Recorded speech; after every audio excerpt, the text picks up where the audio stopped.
Lots of new things are happening with Liv Morgan, so we'll see what's new there. We'll also check out what's new with CM Punk, Grayson Waller, Damage Control, and much more. Starting things off with some big news for Liv Morgan both inside and outside of the ring. Liv Morgan's movie debut has now been officially released with the film titled The Kill Room. The film stars Uma Thurman, Joe Manganiello, and Samuel L. Jackson. But even with that star-studded cast, the biggest star of the film for wrestling fans is actually Liv Morgan. Liv plays a character named Emma in the film, and it's technically Liv Morgan's big movie and acting debut. Liv did appear on the Chucky TV series for a quick cameo as herself, but outside of that, this is her big official acting debut.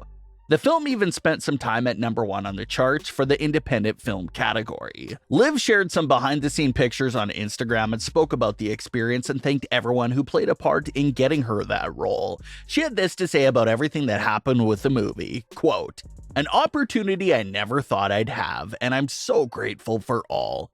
Being a part of the film with such an iconic cast still has me shook, y'all. This experience was so much fun, and I can't wait for more. Thank you to everyone that even made this remotely possible for me," end quote. So hopefully it's the first of many acting opportunities for Liv Morgan. It's no secret that a lot of WWE superstars have heavy interest in trying to get themselves into the Hollywood scene.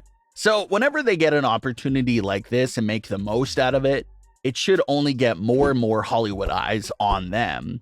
And there's even some in-ring related news for Liv Morgan and her upcoming WWE return. PW Insider reports that there's no immediate update on Liv Morgan's return. The biggest piece of news is that she will allegedly be medically evaluated sometime in November. And then that checkup will be determining how far away WWE and Liv Morgan is from returning. But until that evaluation takes place, there's no return plans in place for Liv Morgan. Grayson Waller recently caught fans' attention when he posted a picture of himself on commentary with the caption of, "Even on commentary, nobody can touch me." That line right there came from CM Punk. And what was even more interesting to see was that CM Punk did see and acknowledge the post from Grayson Waller. CM Punk left a kissing face emoji in the comment section of that post from Grayson Waller. So the post most likely doesn't really have any significance in CM Punk's future, but fans did think it was a pretty cool interaction to see.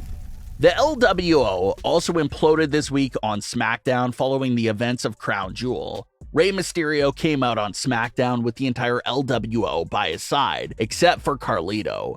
Rey said that Logan cheated to win the United States title and how he wants a rematch.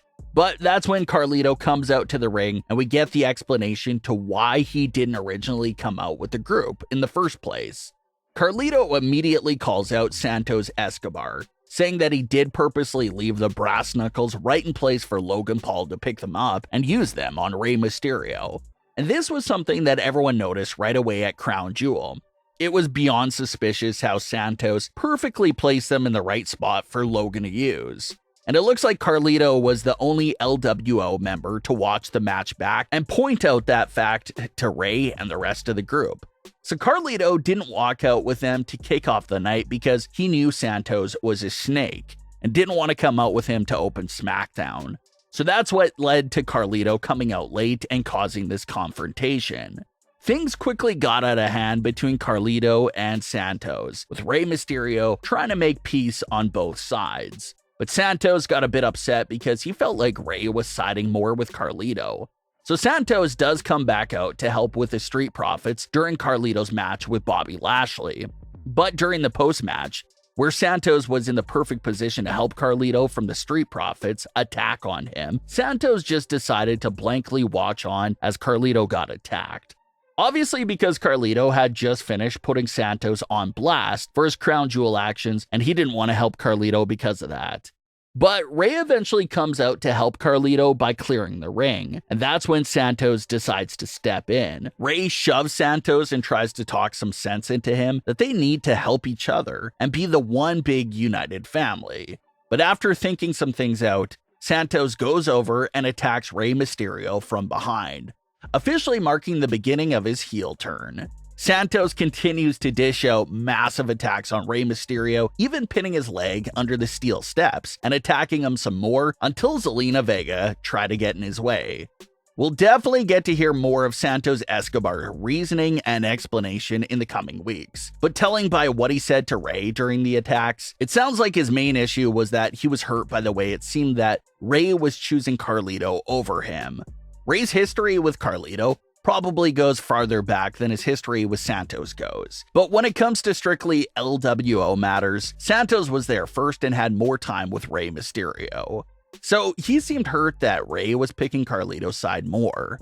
One thing Santos Escobar didn't really address was the accusations that Carlito laid on him. Did Santos purposely screw Rey over at Crown Jewel, or was it an accident? Well, telling how defensive Santos Escobar got over the situation and how fast he was to turn on Rey Mysterio, it looks like there's a strong chance that Carlito was right about his suspicions. Santos was up to something, but was put on blast by Carlito, so that probably sped up Escobar's plans.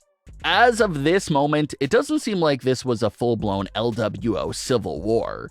Santos appears to be the only odd man out of the group. The other LWO members, even including Zelina Vega, all did first come out to SmackDown together as heels under Santos' leadership.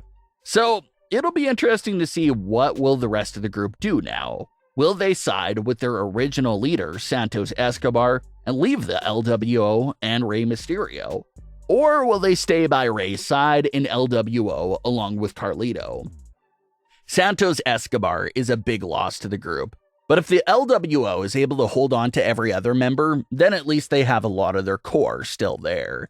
And this entire matter will really boost Carlito up the LWO rankings to be the group's number 2 option as well. So it's going to be great to see how this Rey Mysterio versus Santos Escobar situation turns out. Rhea Ripley even commented on the situation, saying that at this point with so many people turning on Rey Mysterio, that Rey himself must simply be the real problem here. We'll see how Rey Mysterio is able to bounce back from once again another betrayal from someone that was once close to him. Another massive event just went down for Bayley and Damage Control that no one really saw coming. After addressing the events of 2020 with Bayley attacking Kairi Sane, Kairi said that she forgives Bayley and respects her as the leader of Damage Control, and they all hugged it out. So right there after that segment, it appeared that Damage Control gained a new member with Kairi Sane, but they weren't done there for when it came to adding new members to Damage Control. The night ended with Asuka turning her back on Bianca Belair and aligning with Damage Control as well, to form what could possibly turn out to be the most dominant women's faction of all time. You have the Bloodline, the Judgment Day, and now this new version of Damage Control.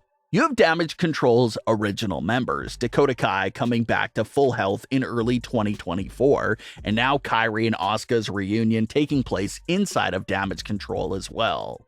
It's a scary sight for everyone in the women's division, especially those who have been eyeing the WWE women's title. You have to now get through everyone there that's in this new version of Damage Control. So we'll have to wait and find out how this group will play out. Is Asuka only there for Survivor Series War Games season, or will she actually be a full-time new member of Damage Control? If Damage Control gets to hold on to all these new members full-time, things could get very scary, and it'll only make Bayley even more powerful, having so much firepower standing behind her. But what are your thoughts on today's stories? Leave your comments below. Don't forget to subscribe with all notifications on, and leave a like if you enjoyed. Thanks for watching, guys.